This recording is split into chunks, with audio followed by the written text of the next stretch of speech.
The Denver Broncos did not escape, but beat the Washington Commanders in a 27-26 overtime thriller victory to improve to 10-2 and the number one spot in the AFC. Also, the national media is doubting the Broncos now that after weeks and weeks of doubting the Broncos, now that we've solidified our number one spot and taken it back, they don't want to give us credit for it. And that's okay. Also, for the first time in a long time, the defense was lackluster, and the offense had to be carried by Bo Nix. And Bo Nix responded every drive for the touchdown when he needed to, and he looked good. Thank you guys for joining in for another episode of Orange and Blue Blitz. I'm your host, the Bronco Gentleman, also known as Isaiah Henderson, and welcome in to another Overreaction Monday, disobeying the Commander's orders.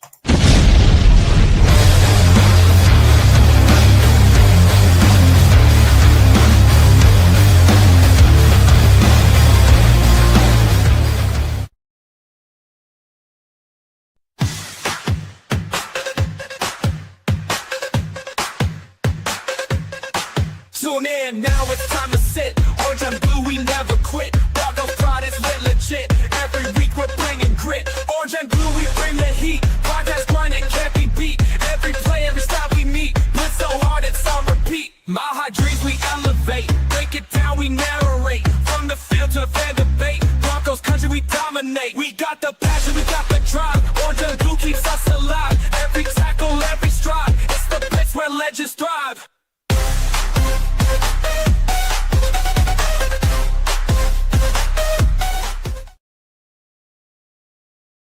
Good evening, good morning, good afternoon, wherever you are. Today's episode of Orange and Blue Blitz is not live, but it's pre-recorded.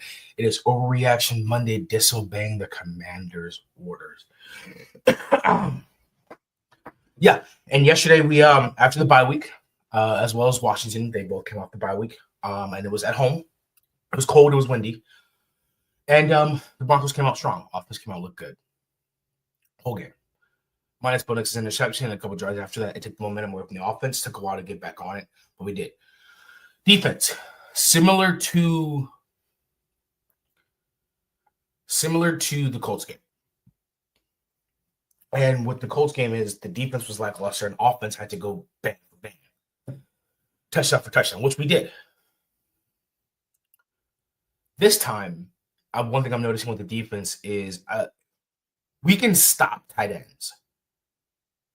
But what happens is when we have to stop a running back and a tight end is when we struggle. Like we can stop a running back, we can stop a tight end. Doing both is hard. And I think we have the personnel to do it. And then we have the scheme, the play system to do it. It's just when do we get to it? And can we maintain it?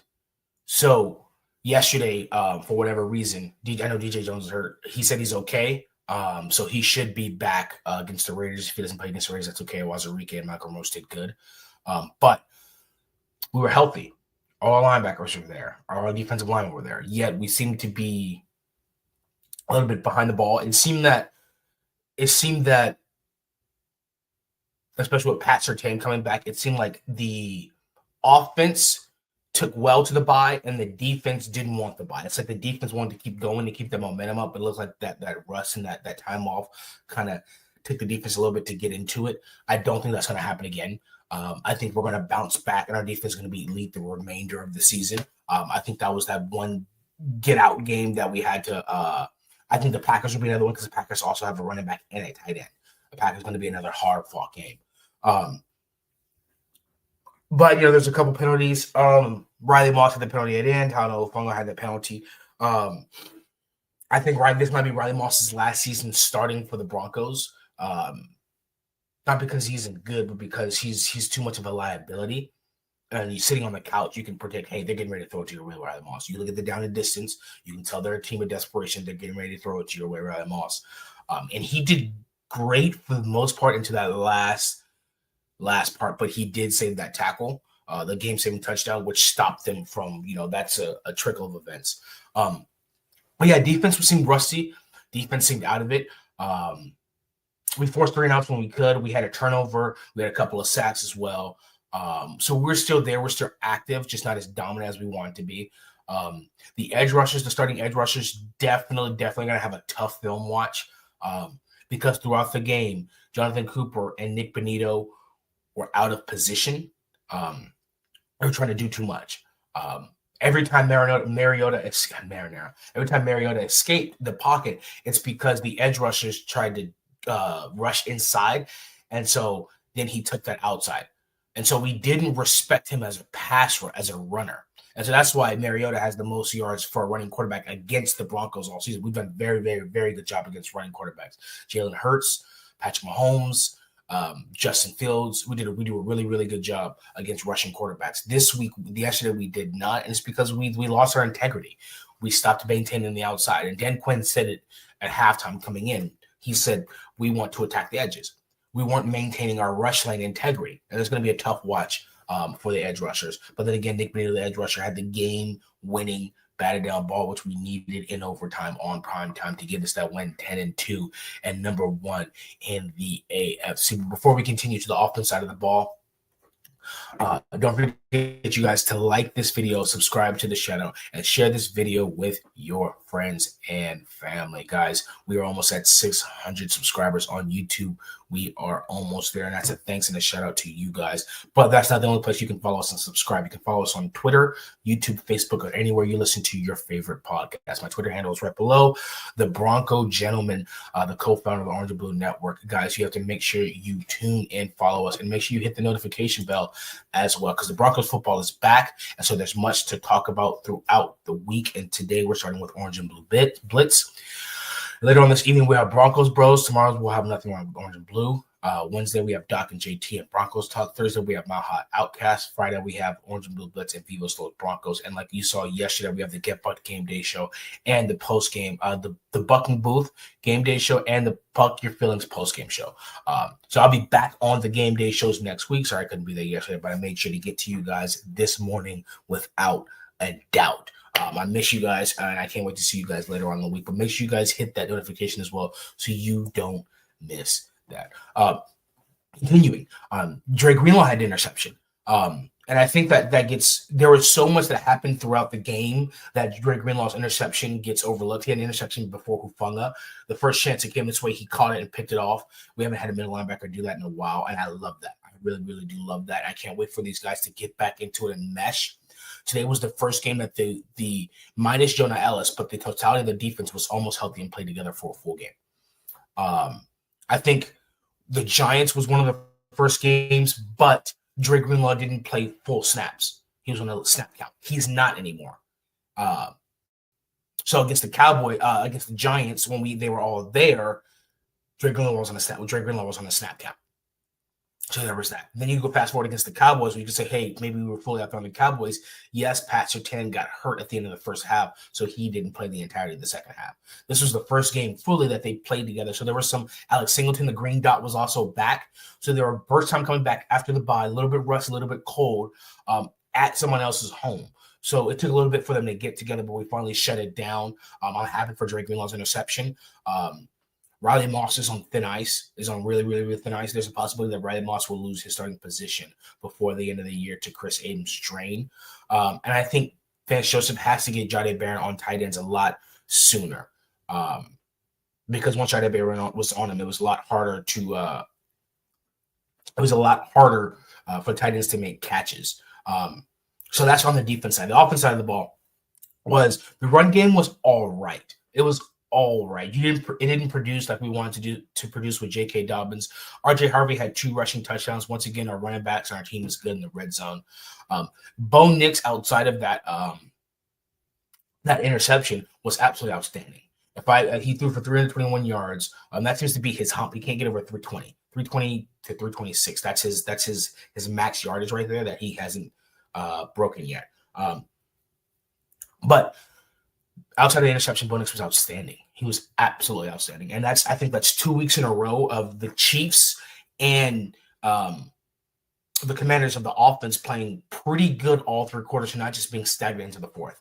And as you guys know, as I said earlier in the introduction, national media doesn't want to give us credit for that. So, of course, they don't want to talk about that. They just want to say the defense is good, the offensive line is good, but I don't trust him. But then you have to go down the AFC playoff picture and say, well, who do you trust? Because, number one, the Broncos have a better defense and a better offensive line than everyone else in the playoffs. We have a better defense and a better offensive line than everyone else in the playoffs. And really the main thing that we're missing is a run game. And maybe on Friday or maybe do one of the shows during the week, is we should look at the running backs. I think we're going to have to do a deep dive, not just in the free agent running backs, but definitely teams' practice squad running backs.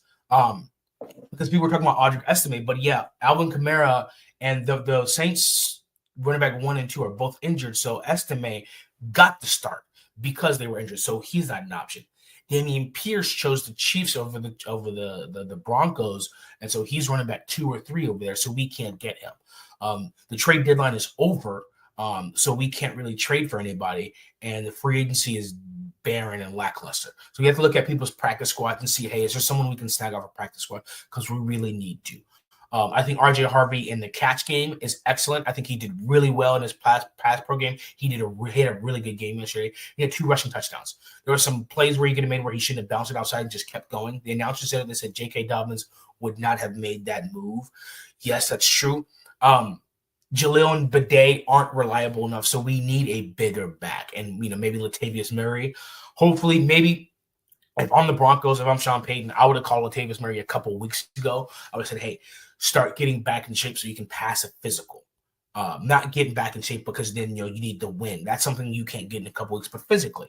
Hey, make sure you're squared away physically so you can get ready to come back in. Or, we need to see what's what, because here's what I will say is everybody wants the Broncos to be one and done. Now, all of a sudden, the Broncos are legit and they're not losing and they keep winning. Everybody hates them. They hate us. They hate Bo Nix. They hate the Broncos, especially the Patriots fans. Patriots fans hate the Broncos.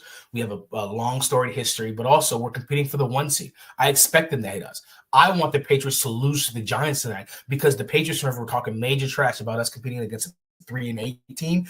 Now, if you lose to Jackson Dart and the Giants, guess what? We didn't in the Broncos. We put up 30 points in the fourth quarter to beat. So if you lose to the Giants as a Patriots fan, we're coming for you in your comment section. We're going to tear you apart. Not only did you lost to the Giants when we didn't, but also you're not going to be in competition of the number 1 seed. We'll have it secure. So there's always that rivalry, that fanship between us. But everybody hates us now. The Commanders hate us. The Bears hate us. Anybody that has there's a silent competition, not necessarily silent, between each quarterback in the 2024 quarterback draft class. The Chicago Bears fans are constantly talking trash about Jaden Daniels, the Commanders, and NFC. Now, Drake May, so the Caleb Williams and Jaden Daniels are what Drake May and Bo Nix on AFC. We're going to be competing against each other for years to come, and I'm pretty sure it's going to be Drake May and Bo Nix in the AFC Championship. I'm almost positive of that. And if Jaden Daniels was healthy and their team wasn't old, they could be competing in the NFC Championship against Caleb Williams. So the 2024 draft class, they're in competition. But everybody's got, everybody wants to prove the Broncos as frauds. Everybody wants to fulfill their own prophecies. So everybody has their own self-fulfilling prophecy, especially this draft analyst a couple years ago. They said Bo Nix wasn't good and back in talent. And so everything from that moment forward has been to prove themselves right, including their own confirmation biases. And so now when the Broncos are 10-2 in the second year, everybody's like, oh, I trust Drake May. And everybody's like, wait, Drake May's never been to the playoffs. Bo Nix has. We're like, oh, well, Drake May's in year 2. Well, so is Bo Nix. So they just don't want to give him credit, and that's okay. But he played excellent these last couple games. He had a great throw for a touchdown yesterday that I can't stop watching over and over again. And in overtime, he looks comfortable. He looks smart in the pocket. He doesn't look rushed. He trusts his offensive line, and he's just willing and dealing. That play to Evan Ingram, that was Evan Ingram's game was yesterday. That was Evan Ingram's breakout game yesterday. Evan Ingram was absolutely fantastic. As good of a game as you think Zach Ertz had, Evan Ingram probably had a better game as a tight end. And that's something that we don't want to talk about. So seeing Evan Ingram come forth as the Joker down this stretch is excellent. It's absolutely excellent. But guys, as you guys know, it's a pre-recorded show, so it's going to be cut a little bit short today. But before we do, just want to reiterate that, hey, it's not an escape. We won this game. Okay, we went on the road. We continued our record of 10-2, and now we're number 1 in the AFC. And if we can continue to win out, I think that if I'm George Payton and I'm Sean Payton, I need to find a running back before we play the Jaguars. Raiders, you can get away with it.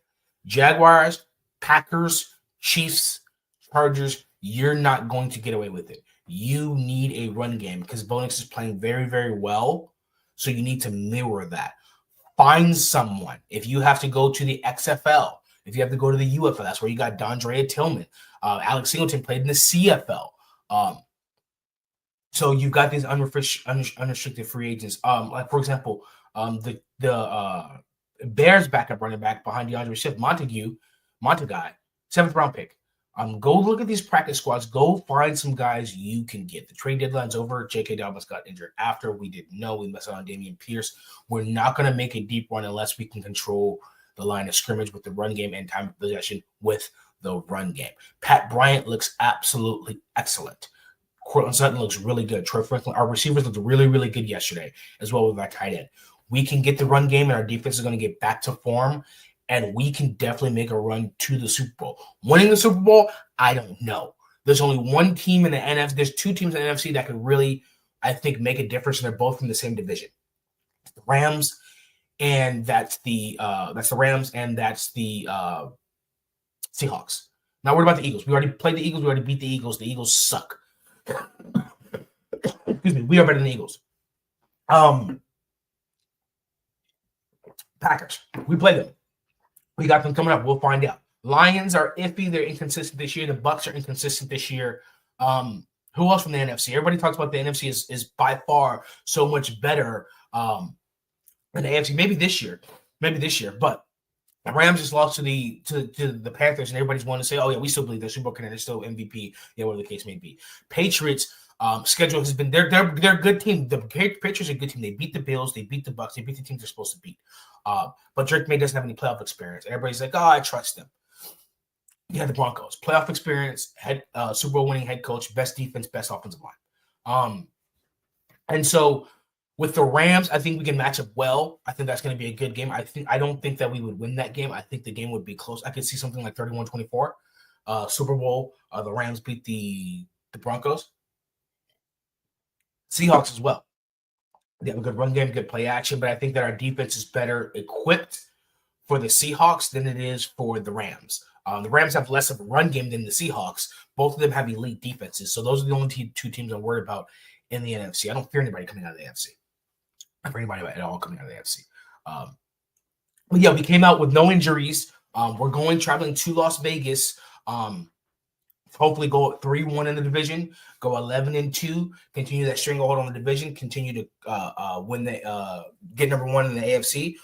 Guys, we hate watching the New England Patriots tonight. We're rooting for Jackson Dart and the Giants to beat the Patriots. I know that New York has a young quarterback that they drafted this year, and Jackson Dart is one that they really like, and they want to see how he measures up to be considered soon one of the greatest quarterback classes of all time, 2024. They want to measure up. Hey, how do I look compared to these guys?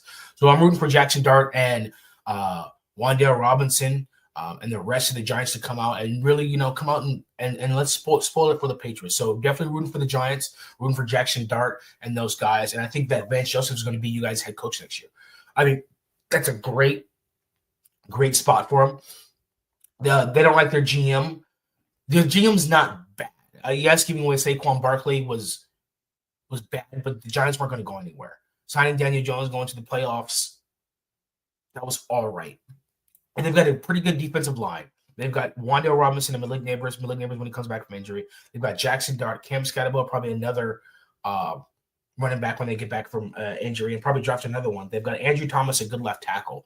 So I think Vance Joseph really coming in and changing that culture and bringing that identity, especially that defensive identity to the Giants, while also having a young, aggressive, exciting offensive core and then drafting more offensive line and D-line. I think New York is going to be an excellent spot for Vance Joseph.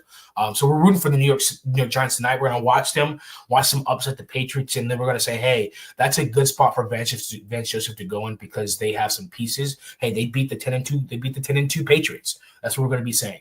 But guys, make sure you like this video, subscribe to this channel, and share this video with your friends and family. And make sure you subscribe and tune in tonight to our shows. Today is Orange and Blue Blitz, and then tomorrow evening it's going to be Broncos Bros at 7. So make sure you guys hit that notification bell. You guys don't forget.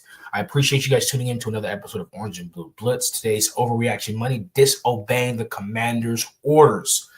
And we went in there and we got the win. We did escape, but we won. Let the national media hate. Just remember, No one believed in us, ever. People in the beginning of the season said we're going to win the division, but they don't like it when we do more than what they predicted. They didn't predict us being number one in the AFC. They didn't predict us competing for a first-round bye. They predicted we win the AFC West. So now we're in uncharted territory for them. But our team and our fan base has always believed. Our team and our fan base has always believed since last year. Last year, they didn't believe in us. We went to the playoffs. This year, they didn't believe in us. Now we're competing for the number one AFC. Now, all of a sudden, the national media is going to come out and talk about how much more they even doubt the Broncos. And now they're going to be one and done. Remember, AFC West, some predicted the AFC West, and they didn't want us to win it. Now that we've got it, now they're like, they're going to be one and done. So still no one believes in us. And that's going to be something we keep internally as a team and as a fan base that's going to propel us even forward. So mile high salute to you all. I love you all. See you guys tonight for Broncos Bros at 7 p.m.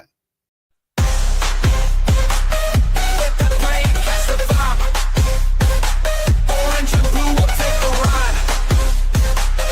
Broncos will never hide. This is the Blitz where we confide.